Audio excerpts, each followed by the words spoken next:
नाज़रीन तव्हांखे अहम ख़बर खां आगाह कंदा हलूं त उजण ऐं कलेरी तकरार में हथियारबंदनि जी अंधाधुंध फायरिंग में हिकु ॼणो क़त्ल ऐं ॿियो ज़ख़्मी थी पियो आहे। खोड़ा वेझो ॻोठु वांढ उजण में कलेरी ऐं उजण बिरादरी जे आम्हूं साम्हूं अंधाधुंध फायरिंग थी पई, जंहिंजे नतीजे में हिकु ॼणो शहज़ादो उजण मौक़े ते ई क़त्ल थी वियो ऐं ॿियो ज़हीर उजण सख़्तु ज़ख़्मी थी पियो आहे। धुरियुनि में छिकताण जारी आहे। इतला मिलण ते पुलिस वाक़े वारे हंधि पहुची ज़ख़्मी ऐं लाश खे गम्स इस्पताल मुंतक़िल कयो।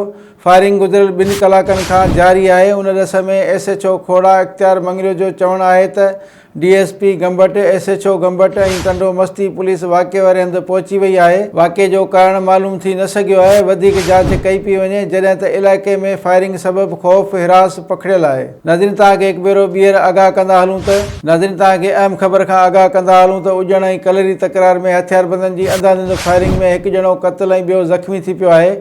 खोड़ा वेझो ॻोठु वांढ उजण में कलेरी ऐं उजण बिरादरी जे आम्हूं साम्हूं अंधाधुंध फायरिंग थी पई, जंहिंजे नतीजे में हिकु ॼणो शहज़ादो उजण मौक़े ते ई क़त्ल थी वियो ऐं ॿियो ज़हीर उजण सख़्तु ज़ख़्मी थी पियो आहे।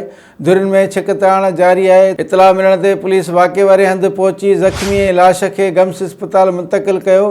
फायरिंग गुज़िरियल 2 कलाकनि खां जारी आहे। उन रस में SHO खोड़ा इख़्तियार मंगरियो जो चवणु आहे त DSP गंबट, SHO गंबट ऐं टंडो मस्ती पुलिस वाक़े वारे हंधि पहुची वई आहे। वाक़े जो कारण मालूम थी न सघियो आहे। वधीक जांच कई पई वञे, जॾहिं त इलाइक़े में फायरिंग सबबि ख़ौफ़ हिरास पखिड़ियल आहे।